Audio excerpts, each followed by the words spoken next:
Hey everybody, let's take a look at some Sureflex corn today. This is the 115-9 I have here.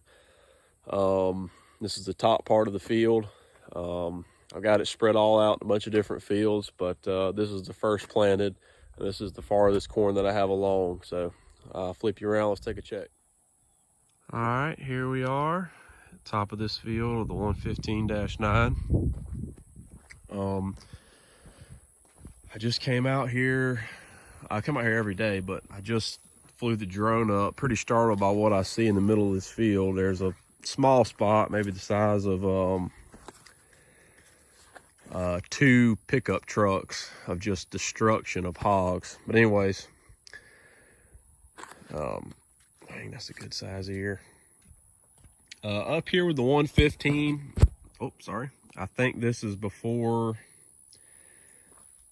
I changed plates, because I was on the bottom of this field is the 97.9 shorter day hybrid, and I changed plates, or I was going to change plates to switch over to this. Is that right? No, that's not right. I think what happened up here was deer had nibbled on some plants up here, so I didn't get quite the best stand up top here. But honestly, it's not that big of a deal, because look at the corn where the deer ate. See right there, that's a plant that's been ate on. But man, some of these ears are pretty impressive. Look at this plant here. It's got two really nice ears on it. This one's got 2. Seeing a little bit of disease. I can't do anything about it unless I call it in the plane. Look at this. A lot of these plants have 2 harvestable ears on them. This field, as always, didn't get as much nitrogen applied to it as I would have hoped. I don't know what's up with these weed patches up here. That's a big no-no. Yep, here's some more hog damage. Now I'm starting to find it in a lot more spots. So I got some problems. But nothing a nice AR-15 won't control. So yeah, I'm pretty satisfied with this. For dryland corn, it's about, I don't know, I can't even touch it, the top of the tassels on some of the plants. As long as the deer and the hogs and the coons don't completely eat this whole thing, I think I'll be okay. Man, not crazy about this little spot with all the weeds, but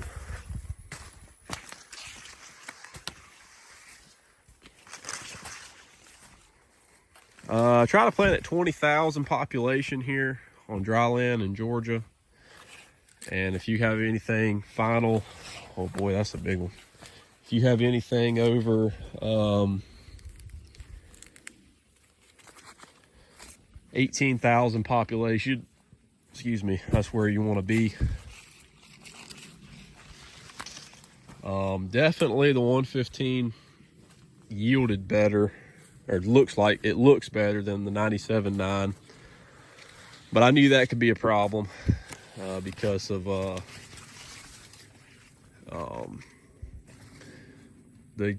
the earlier corns don't do quite as well here than your fuller season corn. So I was fully expecting that to happen, but I need some corn for some early production, so spreads out harvest a little bit, so I went with it. So I think it starts down about right there. But yeah, that's a no-go on the hogs. I've never really dealt with hogs back here till last year, first year they got into it. At one point I saw 50 pigs back here. That is, I'm not kidding, 50 pigs in a month, this whole field will be gone. They're terrible. So we'll have to get on them. That's the only way to get rid of them. And trust me, I am not gonna let this go too far before I either set up a electric fence, which is a huge hassle. I got some people that I know that run hog dogs, can come in and do that, or set a trap. But we'll figure out first. We have just a big mature boar that's been roaming around here for years that we just can't seem to kill. More than likely it was just him, just found it and decided he wanted a midnight snack.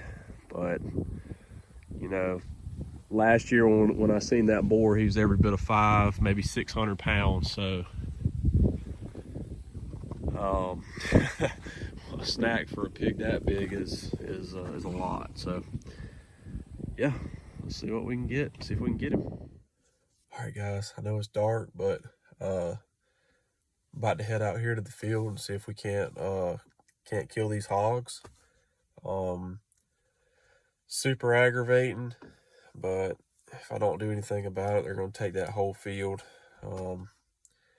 It sucks, you know, farming all day and then having to do crop protection, you know, all night. It's really frustrating. We mainly have deer problems around here, but every once in a while, you'll hear about, you know, pieces of land that'll get invaded by hogs. But they're real. I don't know how to say it. I mean, they just kind of, they move around a lot. They don't really stay in one spot long. So you can have them 1 month and then not see them for a year, not see them for 2 years, whatever. Before last year, we hadn't really seen a hog on this farm, a wild hog on this farm, probably in 4 or 5 years. So, like I say, it's pretty strange how they kind of move around. But me and my brother's about to go out here to the field and see what's out there. See what we get into. Should be interesting.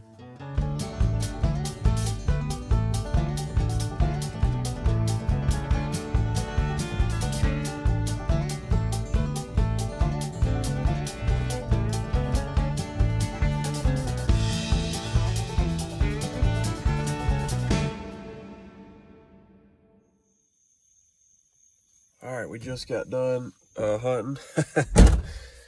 Well, that was a success. That was pretty fun. My brother, he's in college, so well, he graduated college, but he still lives in the college town. So he doesn't come home much anymore. So it's pretty fun whenever he comes home and we get to have some fun like that. That was pretty cool. So lights going out here on the truck.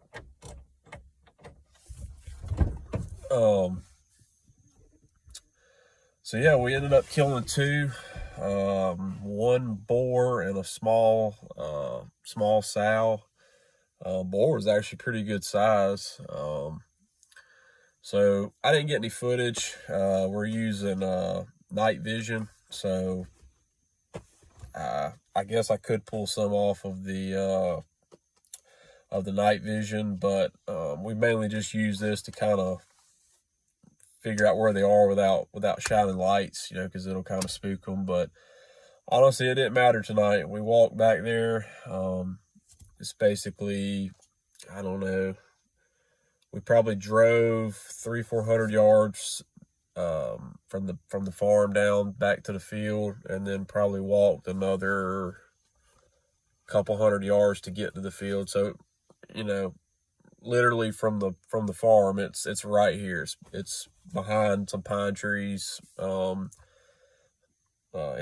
we call it the back field. So we went back there, and we've got 3 yard dogs. They're farm dogs. They follow me everywhere I go. But it's hot. It's hot tonight. we heard some rustling in the corn, and we just like, it's the dang dogs. But sooner or later, the dogs are underneath our feet. So, and we still heard the noise. So we were like, okay, well, that's probably deer. And then we started hearing, the pig noises, and we knew then that we were on them. So where we walked to the field, they were literally right there in that corner, and it's hard with that corn being so tall, you can't see them, especially with the night vision. So all we were doing was just listening to them and trying to figure out where they were. So we stalked them for probably a good 30 minutes, and by that point we were probably, I don't know, 24 rows in, maybe 24 rows in to the field. And at one point we kind of got surrounded. There was more in there than we thought. We were kind of sitting ducks there for a little while. There was some really big sounding hogs in there, and also some piglets, and we were completely surrounded at one point, and we didn't know what we wanted to do. We wanted to try to kill the bigger ones. They reproduce insanely fast. We've seen young wild hogs like get bred at like 4 or 5 months of age, and that litter that they have can also have litters at 4 or 5 months. So one sow can literally can produce 40 to 50 pigs in one season just by her offspring. So we want to go after the big sows if we can.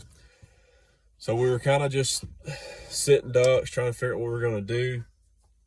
And finally we were like, all right, we're going to have to just cut the lights on, see what we got here. So we cut the lights on, and the corn was so thick we couldn't see them. We could not see them. We were right on them. And it started them a little bit. I think my brother, he shot a few times. And then trying to make the story short, but after that they took off, and we're like, yeah, they're gone. No, they went to the other side of the field and just set up shop, started eating again. And when I tell you eating, these jokers were eating. I mean, it was, yeah, it sounded like probably about 30 total.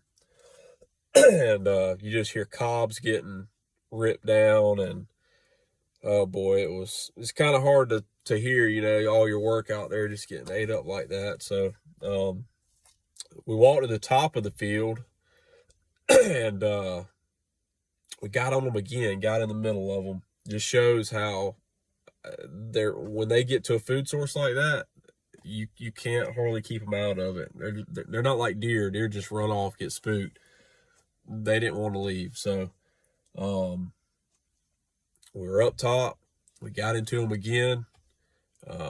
Used the night vision to kind of locate them, figure out what row they were on. And we finally just started walking up rows, trying to get as close as we could to them. And then shot one with the younger one. And oh man, we heard the whole pack take off. We were wanting to get more than that, but the whole pack took off back to the other side of the field. So we went back, and we were definitely like, what's it going to take to get these pigs out of this field? Because if they sit here all night, this is going to be absolute destruction. So we got to the other side, and we were walking. We got out of the cornfield and went down the road, and man, all of a sudden here comes that boar out of the corn. I think he was just leaving the field, like he wasn't coming after us, but he would come. It was straight for us, and I'm talking about my brother had to have just, I mean, it was split second instinct, and he mowed him down. It was close. I mean, like I say, I don't think he was coming after us. He just happened to run out at that spot. So he's a pretty big hog. You can see the pictures that I'll put either before or after this clip. Huge, sharp tusk and cutters on him. So, man, them things can do some serious damage to somebody if they get a hold of you. So, after that, we we tried to get on the other ones, but they eventually left the field. We heard a lot of squealing and stuff, so I imagine there was a sow out there with some babies, but she took off. So good night. That was fun. But I will say this about the Sureflex corn while I was in there walking around in it. And just for a little, I guess I should have said at the start of the clip, we started this around 10 o'clock, and it's, I think it's about 2:30 right now. So it was a 4-hour hunt to kill those 2 pigs. But just in those 4 hours being out there walking through that corn, I can tell you it's a little better than I thought. So I'm actually really happy about that. I saw some really nice ears out there. Even in the 97.9, I was really, really excited about that. So I guess I'll take the good with the bad, that's for sure. But thank you guys for watching. I think we'll dive into some more corn here this next clip, I believe. I'm not sure how I'm going to put it together, but we will keep going with the corn crop update. This video is probably going to go long. I'm going to have some other fields to show as well, some other videos. But yep, hog hunting. I don't do it for fun. We do it because we have to, unfortunately. All right. Sorry for the lack of light, but yeah, we got them. All right, here's the next field of the 115-9. I just went straight to the middle of the field. Let's go ahead and walk in here. Now I do know I've missed the first few rows with the fertilizer, which was my fault. So let's get a few rows in here and see what we see. First thing I see is the bottom leaves are firing, but the top leaves have pretty good look to them. There's some southern rust in here, and some weeds, even though I put the maximum labeled rate of atrazine and sprayed some dicamba, still have problems with these weeds. I don't know what's going to do it, but so here we are again. Ignore the weeds, but you can see the leaf disease here,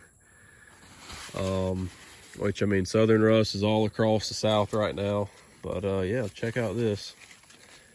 Still some that are they're, you know, brown silk, very tall, or fairly tall for Georgia dryland corn. Yeah, it's hard to say what this field's gonna yield. You know, there's no, that's pretty good size ear right here.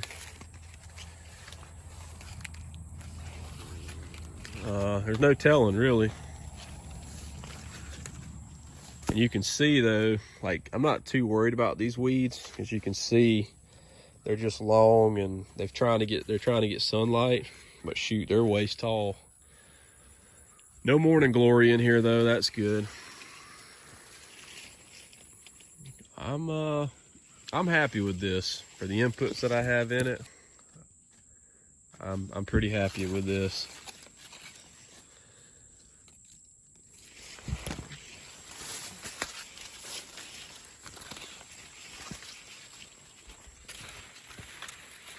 Pretty good size ear there. Next to it. Yeah, I mean, I do think this field's gonna have some grain in it for sure.